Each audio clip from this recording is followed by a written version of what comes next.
GS के polity की कड़ी में लेके आए हैं आपके लिए एक और नया टॉपिक, जो कि है निर्वाचन संविधान का भाग 15 अनुच्छेद 324 से 329। तो दोस्तों देर ना करते हुए शुरू करते हैं। टॉपिक महत्वपूर्ण है क्योंकि जम्मू कश्मीर और हरियाणा जैसे राज्यों में फिर से विधानसभा चुनाव की घोषणा हुई और हाल ही में लोकसभा चुनाव भी संपन्न हुए। तो दोस्तों शुरू करते हैं। दोस्तों किसी भी लोकतंत्र की सफलता के लिए वहाँ पर नियमित निष्पक्ष चुनाव होना बहुत आवश्यक है, और इस नियमित निष्पक्ष चुनाव के लिए किसी प्रकार की एक पारदर्शी स्वतंत्र संस्था का होना बहुत आवश्यक हो जाता है। और भारत में ऐसी ही संस्था है भारत का चुनाव आयोग, जिसने अभी तक सफलतापूर्वक सारे ही चुनाव आयोजित कराए हैं। हालांकि इस पर विभिन्न प्रकार के लांछन लगते रहते हैं, परंतु निश्चिंतता से, स्वतंत्रता से और पारदर्शिता से इसने अभी तक सभी प्रकार के चुनाव संपन्न करा लिए, और अब तक इस पर जितने भी आरोप लगे हैं उनमें से एक भी सिद्ध नहीं हो पाया है। और यह निरंतर अपने कार्यशैली में 1947 से लेकर आज सन 2024 तक निरंतर सुधार करता आया है।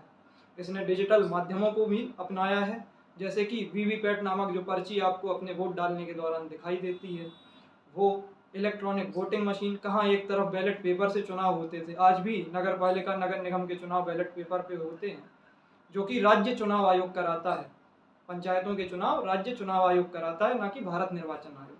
लेकिन भारत निर्वाचन आयोग ने ईवीएम अपनाई, इलेक्ट्रॉनिक प्रणाली अपनाई, डिजिटलीकरण को बढ़ावा दिया, अपने साइट पर लगातार वोटिंग के परसेंटेज भी अपडेट करता रहता है। तो दोस्तों शुरू करते हैं। अनुच्छेद 324। अनुच्छेद 324 ये कहता है कि भारत में निर्वाचन के अधीक्षण, निर्देशन तथा नियंत्रण हेतु एक आयोग होगा जिसे चुनाव आयोग के नाम से जाना जाएगा। तो अधीक्षण, निर्देशन और नियंत्रण के लिए चुनाव आयोग होगा। चुनाव आयोग में सदस्यों की संख्या राष्ट्रपति द्वारा समय समय पर निर्धारित की जाती है।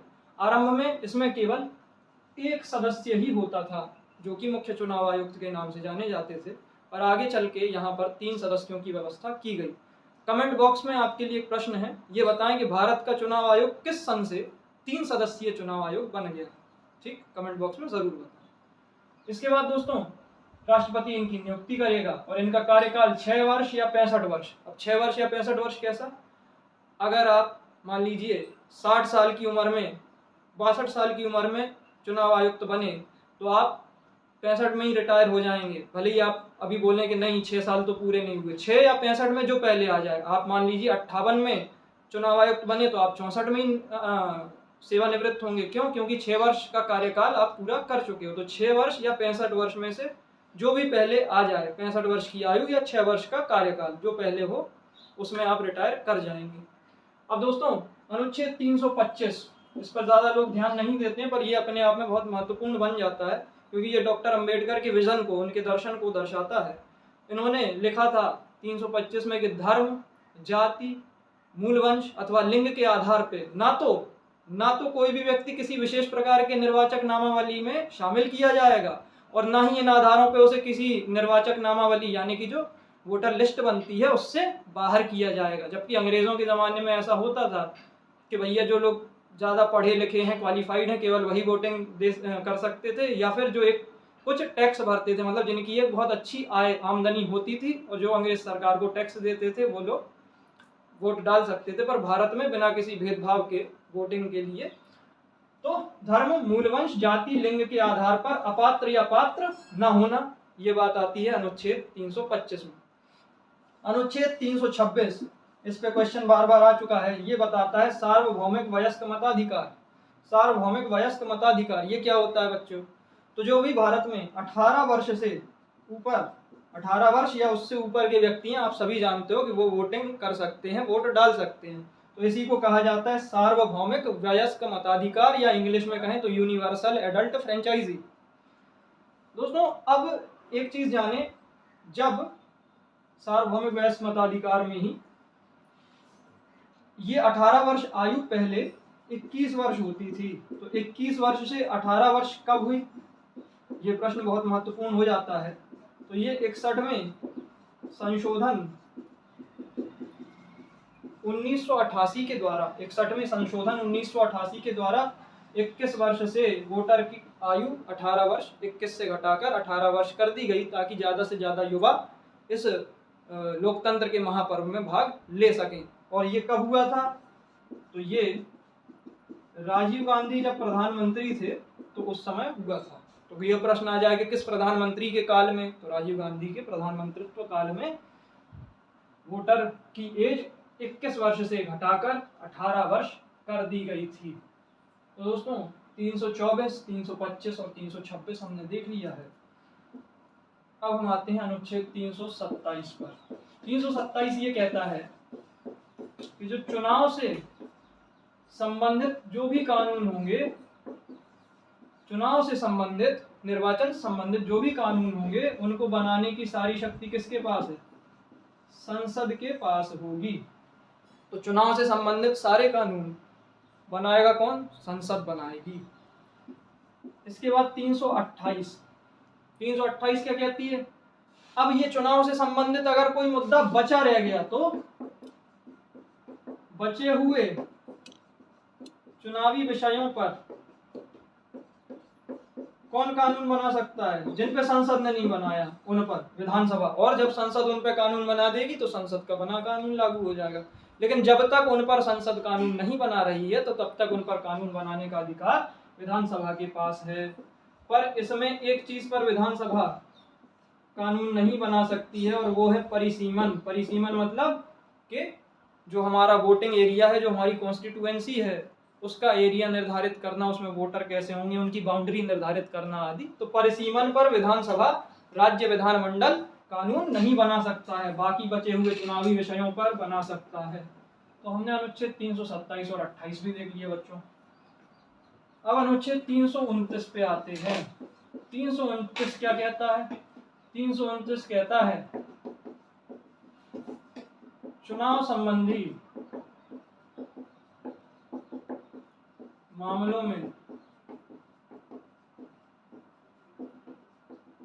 न्यायालय के हस्तक्षेप का वर्जन।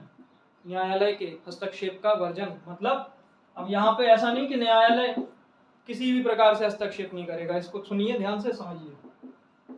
जो परिसीमन आयोग की जो रिपोर्ट होगी वह न्यायालय में प्रश्नगत नहीं की जाएगी।